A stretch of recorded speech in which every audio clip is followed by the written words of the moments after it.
calling for the French to leave the country, calling for his government to sever ties with France and other Western countries. So there's been real questions around the legitimacy of his presidency, but obviously taking the step of now deposing a democratically elected government in terms of removing him from office. That was a decision by the military. They still insist this was a question around the economic and security situation. Tomato paste. This was the reason why they had to say. Ito yung paraan na paano gumagawa ng tomato paste. Kasi masasayang lang yung mga kamatis sa garden. Babalik lang sa lupa.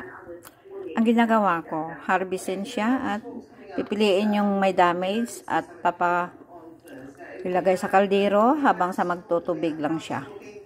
Tapos wala talaga itong buto kasi inalis ko talaga yung buto. 2 sala ito.